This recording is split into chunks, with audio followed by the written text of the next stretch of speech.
3월 26일 아침 브리핑 시작하겠습니다. 먼저 한국의 코로나 추이입니다. 확진 환자는 100명 증가, 완치는 223명 증가, 사망은 6명 증가, 치료 중인 환자는 마이너스 129명, 그리고 검사 중인 환자도 1200명 감소로 코로나 종식에 대한 긍정적인 시그널이 보이기 시작합니다.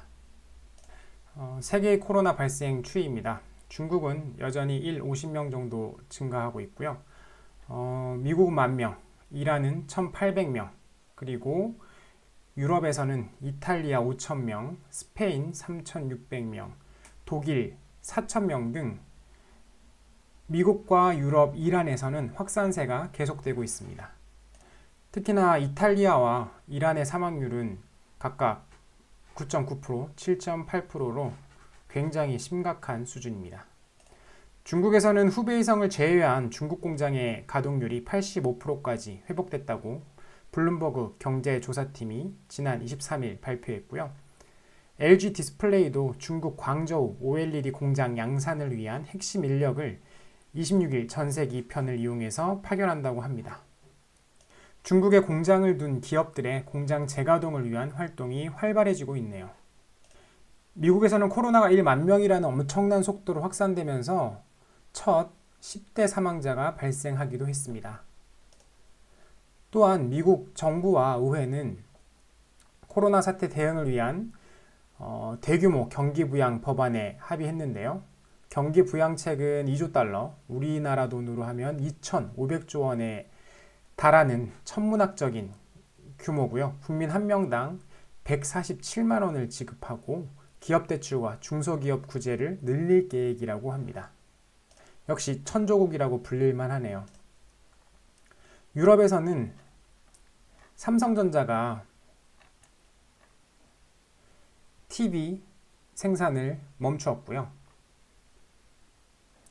왕위 계승 1위인 찰스 왕세자 역시 코로나19 양성 판정을 받았다고 합니다. 어제 세계 증시를 보면요. 중국은 코로나 확산이 줄어들고 공장 재가동을 위한 기업들이 활동이 활발해져서 그런지 증시가 계속 상승하고 있는 추세이고요. 미국과 유럽은 코로나 확산 그리고 이에 따라서 생산, 소비에 타격이 불가피해 보이지만 미국의 엄청난 규모의 경기 부양책으로 인해 전반적으로 증시는 모두 상승해서 마감하였습니다.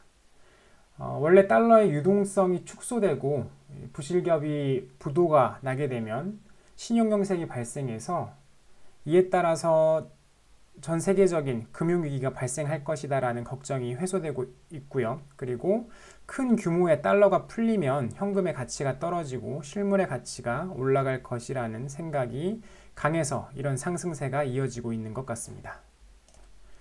달러 인덱스가 100선으로 하락하였고요. 원달러 환율도 1250원에서 내려와서 1230원대를 유지하고 있습니다. 한국 증시 역시 상승 마감하였죠. 코스피와 코스닥 5%의 큰 상승을 보여줬고 코스피에서는 개인이 순매수, 외국인과 기관이 순매도하였고 코스닥에서는 개인이 순매수, 외국인이 순매도하였습니다.